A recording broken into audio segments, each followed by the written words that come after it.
The other big storyline was Bad Bunny, whose halftime performance was a tribute to the Spanish-speaking world, to culture. Bad Bunny got a bad review from our bad president, unfortunately. We can't let people throw around that word.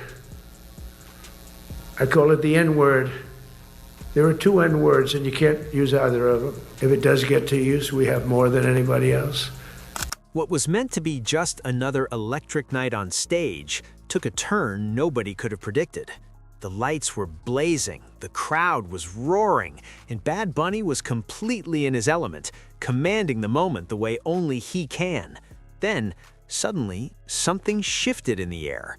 A subtle reaction sparked a wave, and before anyone really processed what was happening, that wave had traveled all the way to late-night television, where Jimmy Kimmel somehow flipped it into a full-blown comedic detonation that pulled Donald Trump straight into the crosshairs of a punchline. The wildest part is that none of this was orchestrated. By the time the cheers died down and the stage went quiet, a single live performance had unknowingly set off a chain reaction in the comedy world that absolutely no one had on their bingo card. U.S. President Donald Trump criticized Bad Bunny's performance at the Super Bowl with a post on his own social media platform saying, quote, "The Super Bowl halftime show is absolutely terrible, one of the worst ever. It makes no sense, is an affront to the greatness of America, and doesn't represent our standards of success, creativity, or excellence." If you're enjoying this breakdown, take a second to subscribe because it truly makes a difference. Now here is where things get interesting. Nobody expected that a high-energy set from Bad Bunny would morph into fuel for political satire on late-night television, yet that is exactly what unfolded when rhythm met ego and timing collided at precisely the wrong moment. What started as music quickly transformed into something much louder, and the aftermath was anything but calm. There's going to be rain. The atmosphere is moist here in LA, whereas things are getting very heated in Washington, D.C., as a select group from Congress has been given access to the unredacted Epstein files, which reference our president far, far more than anyone could have imagined. And so how is Trump responding to that? I'll tell you how. By attacking Canada again. He's at it again. This time, he's threatening to close down a new bridge they're almost finished with that connects Windsor to Detroit. What kicked off as a vibrant cultural celebration on stage somehow snowballed into a full-blown media clash that placed Donald Trump squarely under the spotlight. And once that spotlight clicked on, Jimmy Kimmel wasted zero time cranking up the heat. He did not ease into it. He leaned in, seized the moment, and turned what could have been a passing headline into must-watch commentary. The Super Bowl halftime show is absolutely terrible, one of the worst ever. It makes no sense, is an affront to the greatness of America, and doesn't represent our standards of success, creativity, or excellence. Nobody understands a word this guy is saying, and the dancing is disgusting, especially for young children that are watching from throughout the USA and around the world. This is a man who paid off a porn star. On the surface, everything looked exactly how you would expect from one of the biggest global superstars alive. The lighting was explosive, the audience was losing their minds in the best way possible, and timelines everywhere lit up with the kind of frenzy that only Bad Bunny seems capable of igniting. It felt massive, celebratory, and undeniably dominant in the cultural conversation. Meanwhile, the MAGAsphere is very fired up about the news that Bad Bunny is doing the Super Bowl halftime. So you heard about this guy, Bunny? Is that his name? Bad Bunny. Bad Bunny. It's yet another reason to not watch football. It stinks. Roger Goodell and all those criminals, they can have their money. Boycott it. Read a book. Go to church. I'm serious. NFL, no freaking... But underneath all that glittering spectacle, there was a spark waiting to catch fire. In today's climate, entertainment rarely stays in its lane. Moments echo, they expand, and sometimes those echoes drift straight into political territory. Donald Trump has never been someone who quietly watches cultural waves roll by, especially when those waves touch on themes of popularity, influence, or public perception.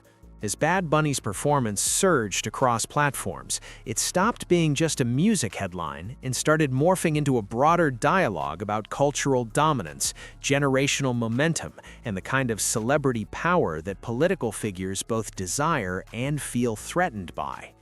Kimmel did not treat it as simple celebrity gossip. Instead, he reframed it as a story about ego and reaction.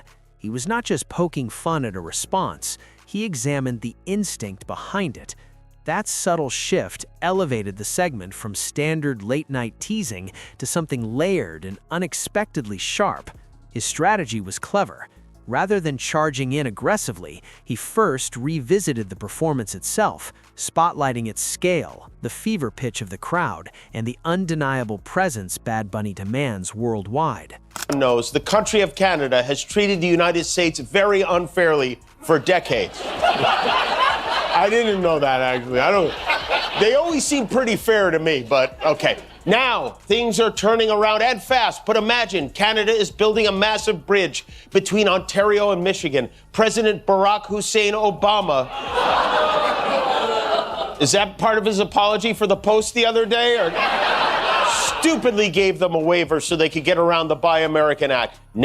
By underscoring how enormous the moment really was, Kimmel quietly created a contrast, and that contrast became the engine powering the comedy. The jokes were never about attacking music. They revolved around questioning why a concert could trigger visible irritation in political circles. As the monologue progressed, he leaned hard into irony, sketching an image of a former president reacting as if a live show were some kind of personal insult. That disconnect was where the humor lived. It was not simply exaggeration, it was the sheer improbability of the situation. The notion that a regional performance could spark political agitation felt almost surreal, and Kimmel navigated that absurdity with precision. What made it compelling was how it tapped into a deeper cultural tension. Entertainment today is not just entertainment. It signals identity, allegiance, and generational change. Bad Bunny embodies a global shift, and Kimmel understood that dynamic. Rather than zeroing in only on Trump's reaction, he widened the frame and explored what that reaction suggested about a changing influence landscape. In doing so, he turned surface-level mockery into a broader reflection on relevance itself. This is a guy who's okay with this being the release of the Epstein files. He's offended for the children. The MAGAverse was so hopping mad about Bad Bunny. It really is amazing how differently people can see the same thing. Half of us saw a heartwarming story of immigrants who had dreams to come to America, work hard, get married, grow up, raise families, sing, dance, play backgammon. The other half, it was like the movie 28 Days Later. It was a terrifying attack on humanity led by Jessica. The laughter carried weight because it doubled as cultural commentary, which is often where late-night satire hits hardest. Social media amplified the entire exchange. Clips of the performance circulated side by side with snippets from Kimmel's monologue, creating a feedback loop that pushed engagement even further. Supporters and critics flooded comment sections, arguing not just about the concert, but about what it symbolized in the bigger political picture. The irony was undeniable. An event designed purely for entertainment had transformed into a flashpoint for ideological debate. It perfectly illustrated how intertwined pop culture and politics have become. There was once a time when a concert ended when the lights went out. Now, every major appearance carries symbolic meaning. Kimmel capitalized on that reality by structuring his commentary as a slow unraveling. He built context, layered in irony, and allowed the tension to rise naturally. It did not feel like a rant. It felt like a story unfolding in real time, each transition flowing smoothly into the next, echoing the rhythm of the very performance that sparked it all. You know, there's a rumor making the rounds this weekend that Trump was dead because he hadn't been in front of a camera for a few days. That's how much he's in front of a camera. When we don't see him there, we assume he must be dead. And also, he has mysterious bruising on his hand, which they tried to cover up with makeup. And this cover-up's even sloppier than the Epstein one. How could anyone let him go out like this? One of the most compelling aspects of Kimmel's monologue was the way he blended sharp humor with subtle analysis. The jokes landed cleanly, but beneath them was an unmistakable thread about insecurity and spectacle. Without ever spelling it out directly, he hinted that outrage can sometimes function as a strategy to recapture attention. By portraying the reaction as disproportionate, he invited viewers to consider whether the frustration was genuine or strategically amplified. That layered framing resonated deeply, especially since Trump supporters interpreted everything through an entirely different lens.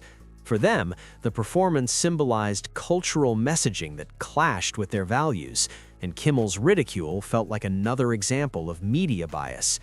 That divide only intensified the discourse, ensuring the story stayed alive long after the final note faded.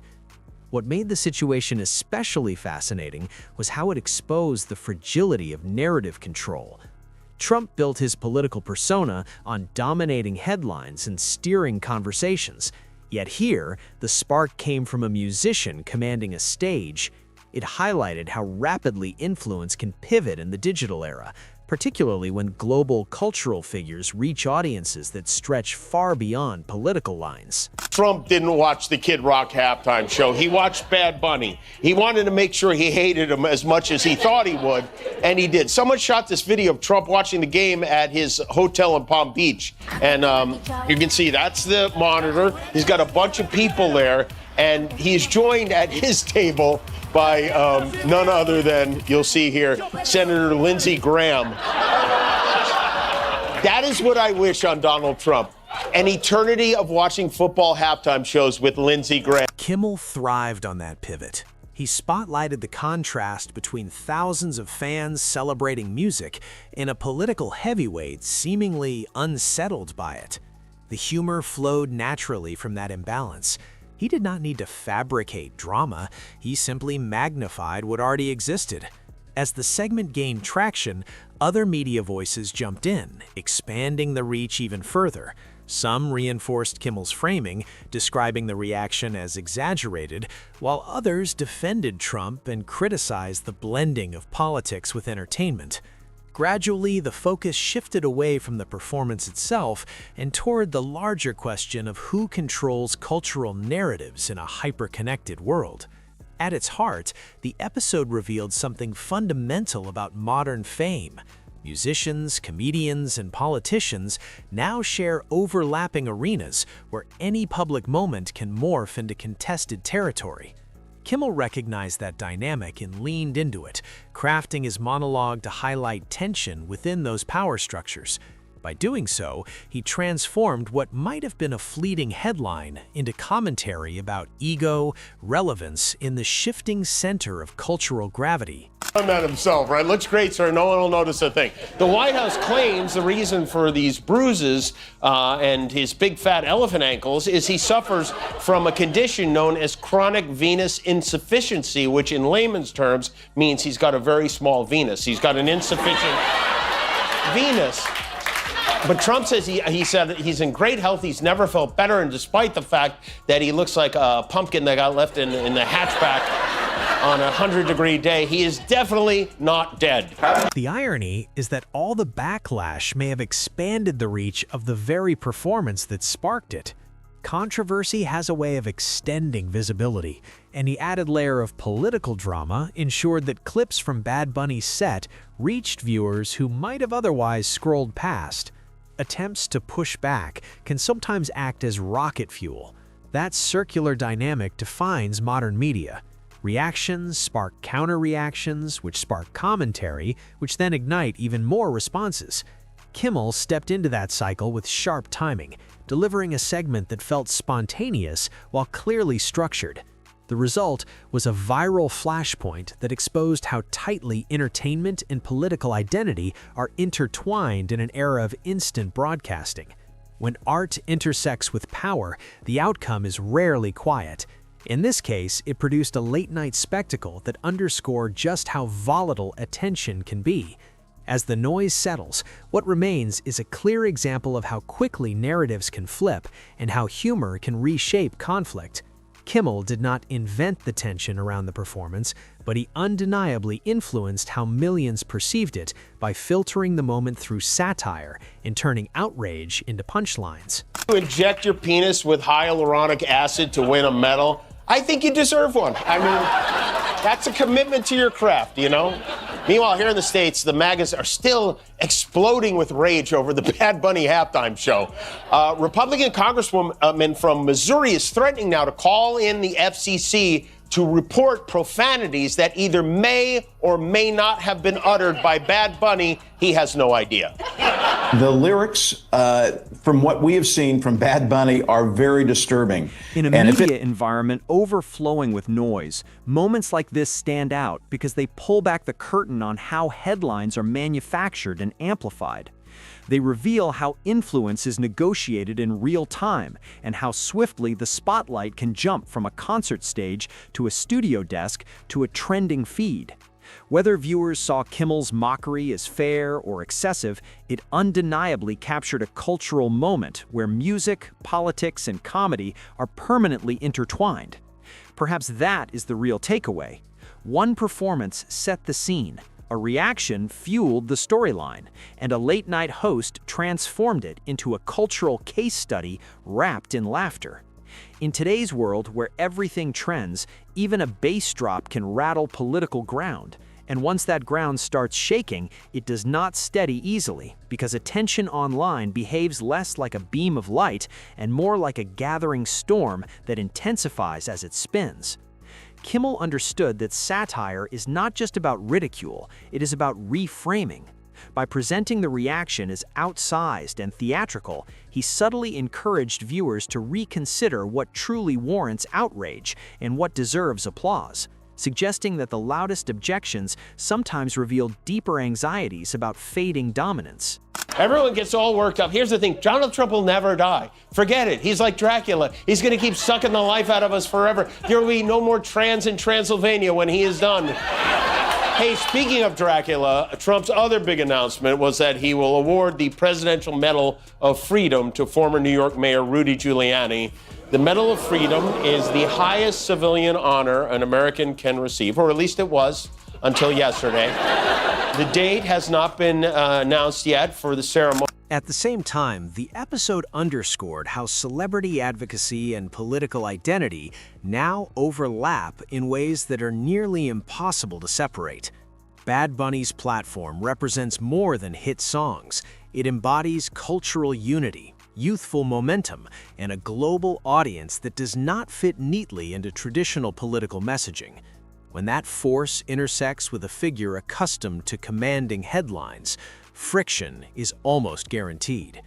The ripple effects stretched far beyond one monologue. Commentators dissected not only Kimball's delivery, but also the broader implications of entertainers shaping political conversations. Supporters praised the humor as a necessary counterweight to heated rhetoric, while critics argued it blurred the boundary between comedy and commentary. That debate itself became part of the spectacle. What remains remarkable is how fluidly the narrative traveled across platforms, evolving at every stop. A performance sparks a reaction ignites satire, and satire can completely redefine the story. The stage lights fade and the studio cameras cut, yet the conversation keeps echoing through feeds and headlines long after the final note disappears.